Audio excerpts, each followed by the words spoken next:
जब हवाएं ही करेंगी रोशनी का फैसला, वही चिराग बचा रहेगा जिसमें जान होगी। करुणा के सागर तथागत भगवान बुद्ध, बोधिसत्व भारत रत्न बाबा साहेब डॉक्टर भीमराव अंबेडकर को नमन करते हुए मंच पर बैठे हुए सभी सम्मानित प्रबुद्ध जन और भागीदारी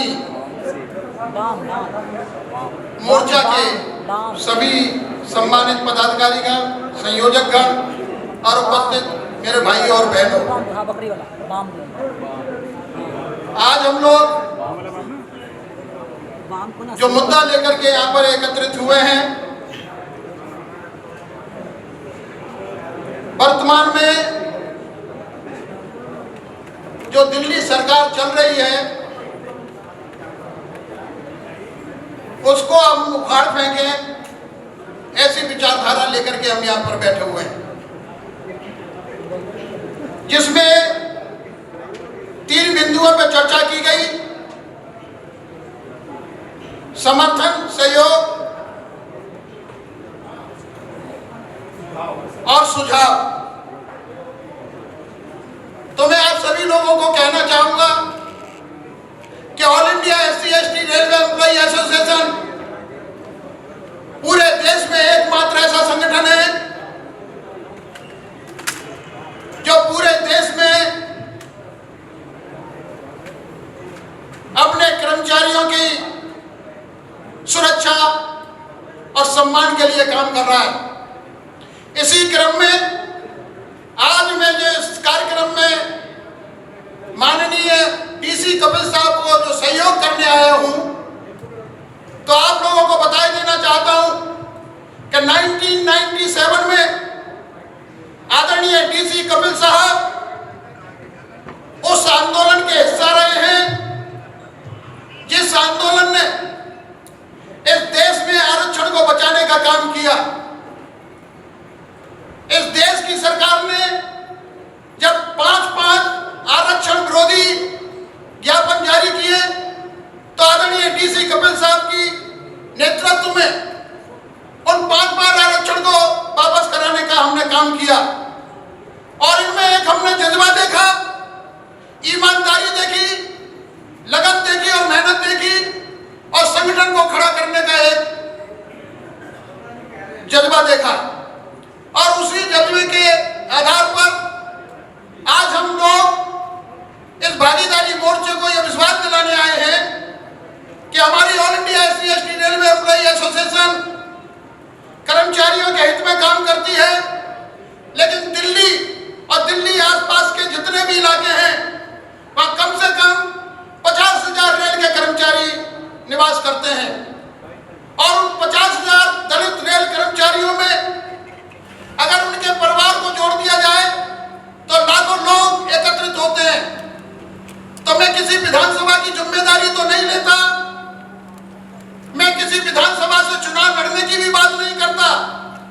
क्योंकि अगर मैंने चुनाव लड़ा होता तो मुझे 2014 में ही एक राष्ट्रीय पार्टी ने ऑफर किया था। और ऐसी राष्ट्रीय पार्टी ने कि जिसको लोग आज उखाड़ फेंकने की बात करते हैं, मैं तैयार भी हुआ चुनाव लड़ने के लिए। मैंने नौकरी से BRS लिया और BRS लेने के बाद में जब मैं घर पहुंचा तो मेरी 2 बेटी और पत्नियों ने कहा कि अगर आप चुनाव लड़ोगे तो हम 3 लोग होंगे जो तुम्हें वोट नहीं देंगे। मैंने विचार छोड़ दिया और उसी दिन से मैंने छोड़ दिया, मैं किसी भी राजनीतिक पार्टी में रह करके कोई चुनाव नहीं लड़ूंगा और ना ही मैं किसी राजनीतिक पार्टी से मैं कोई संबंध रखता हूं। लेकिन ये बता देना चाहता हूं दोस्तों कि मेरे पूर्व वक्ताओं ने जो बोला अभी, कहा कि संविधान को कोई बदल नहीं सकता, मैं ये दावे के साथ कहता हूं कि संविधान को क्या बदलाएगा कोई, लेकिन संविधान को खत्म करने का प्रयास बहुत दिन से चल रहा है। आपने देखा होगा कि पिछली सरकार जो कांग्रेस की सरकार थी, जिसकी चर्चा अभी की जा रही थी, जो सबसे निचले पायदान पर जो हमारे समाज में खड़ा हुआ समाज है, काम किया,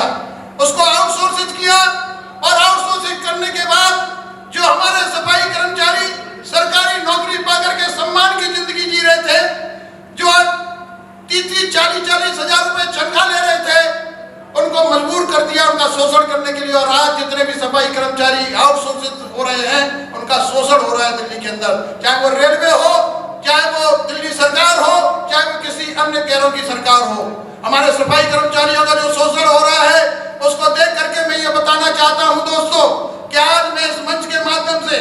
माननीय डीसी कपिल साहब को और उनके तमाम साथियों को यह आह्वान करना चाहता हूं, विश्वास दिलाना चाहता हूं कि हम लोग पहले भी 1997 में आपका समर्थन किया, जिस तरीके से मेरे मुस्लिम भाई ने बोला। हमारे प्रेमी जी ने याद दिलाया था कि समर्थन उस समय भी मुसलमानों ने दिया था, उस समय भी दलित मुस्लिम एक कॉम्बिनेशन बना था और ये एक नारा लगाया गया था अलीगढ़ के अंदर, दलित मुस्लिम भाई भाई दूसरी कौम कहां से आई। तब पूरे उत्तर प्रदेश के अंदर 1962 में 63 एमएलए जीत के आए थे, 2 एमपी जीत करके आए थे। और आज भी जो 2024 में चुनाव हुआ है, मेरे पूर्व वक्ता ने यह सवाल किया था, कहा था कि जीरो पे चले गए। मैं जीरो की बात नहीं करता, मैं व्यक्तिगत टिप्पणी नहीं करना चाहता। व्यक्तिगत मजबूरी किसी की भी कुछ भी हो सकती है, लेकिन जीरो ने ही इंडिया गठबंधन को मजबूत किया और उसको मजबूर किया एनडीए को कि पूर्ण बहुमत में नहीं आ पाई। नहीं तो जो आप जो नारा लगा रहे हो कि हमने रोका है 400 पार के बाद, अगर वो जीरो चिल्ला चिल्ला करके अपना प्रचार प्रसार किया होता तो मैं समझता हूं कि इंडिया गठबंधन कमजोर होता और एनडीए मजबूत होता और वो पूर्ण बहुमत में आता। तो दोस्तों, आज आपके पास समय है, जिस तरीके से केजरीवाल ने अपनी सरकार बनाने का काम किया, डीसी कपिल साहब, हमारे गुलाम साहब जो पूर्ण ताकत के साथ डीसी कपिल साहब का साथ दे रहे हैं, हम भी डीसी कपिल साहब में कुछ देखा है। एक ईमानदार, कर्मठ और मेहनती इंसान है डीसी कपिल साहब, और 97 से मैं उनके साथ जुड़ा हुआ हूं और आज तक मैं जुड़ा हुआ हूं। जब भी कभी मुझे याद करते हैं तो मैं उनके बीच में होता हूं। मैं ये विश्वास दिलाता हूं कपिल साहब आपको कि आप जो मिशन लेकर के चल रहे हैं, हम दिल्ली के अंदर तो नहीं, इतना हम जरूर विश्वास दिला देना चाहते हैं कि रेल परिवारों के अंदर हम ऐसी जान लाने का काम करेंगे, ऐसा काम करने का काम करेंगे कि एक एक रेल के दलित परिवार को हम ये समझाने का काम करेंगे और जो आपका मिशन है उससे जोड़ने का काम हम लोग दिल्ली के अंदर करेंगे। और ये भी मैं आपसे आशा करता हूं कि आप दिल्ली के अंदर तो इस भागीदारी मोर्चे को तो मजबूत करेंगे ही करेंगे, क्योंकि देश के अंदर जो स्थिति आज पैदा हो रही है, रेल के अंदर जितने भी संगठन है, सबको बेचने का काम किया जा रहा है, सबको आउटसोर्सिंग किया जा रहा है। और आउटसोर्सिंग होगी तो बाबा साहब डॉक्टर भीमराव अंबेडकर ने पूना पैक्ट के माध्यम से जो आज हम भागीदारी की बात कर रहे हैं, उस समय बाबा साहब डॉक्टर भीमराव अंबेडकर ने हमें भागीदारी दिलवाई थी। जनसंख्या के आधार पर हम लोगों को भागीदारी मिली, जिसको हम आरक्षण का नाम देकर के बैठे हुए हैं। हमें बाबा साहब डॉक्टर भीमराव अंबेडकर ने रिप्रेजेंटेशन दिलवाया, नौकरियों में सम्मान की जिंदगी जीने का मौका दिया, हमें विधानसभा में भेजने का मौका दिया, हमें संसद में भेजने का मौका दिया, अन्य निकायों में भेजने का मौका दिया। और आज जो हमारे सामने जो स्थिति पैदा हो रही है, इस देश की सरकार तमाम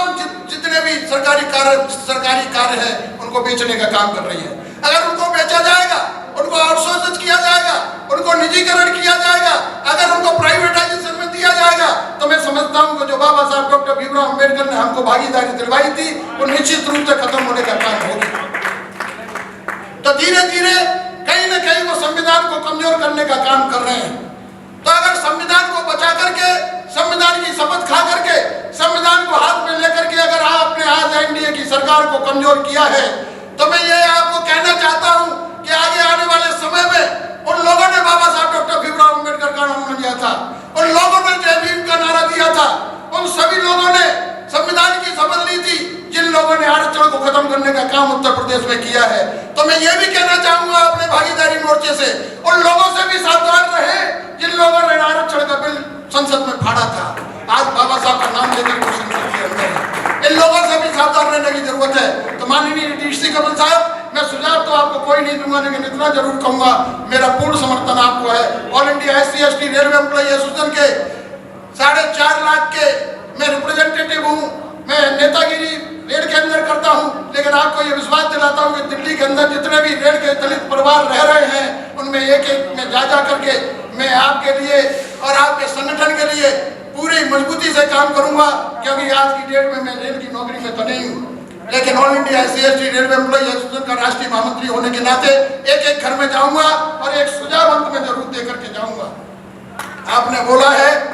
कि दलित चीफ मिनिस्टर होना चाहिए और वो भी वाल्मीकि होना चाहिए,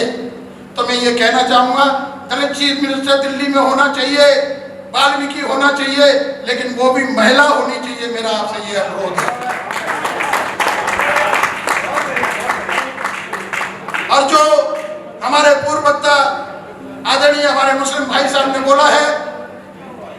इक्वल भागीदारी, इक्वल रिप्रेजेंटेशन होना चाहिए। अगर हम भागीदारी की बात कर रहे हैं तो दलित अगर चीफ मिनिस्टर है तो आपके ये मैनिफेस्टो बनाया है, शायद मैं समझता हूँ ये आगे जाके मैनिफेस्टो बनेगा, डिप्टी चीफ मिनिस्टर मुसलमान होगा, इसका मैं समर्थन करता हूँ और पूर्ण रूप से आपको सहयोग करने का वायदा करता हूँ।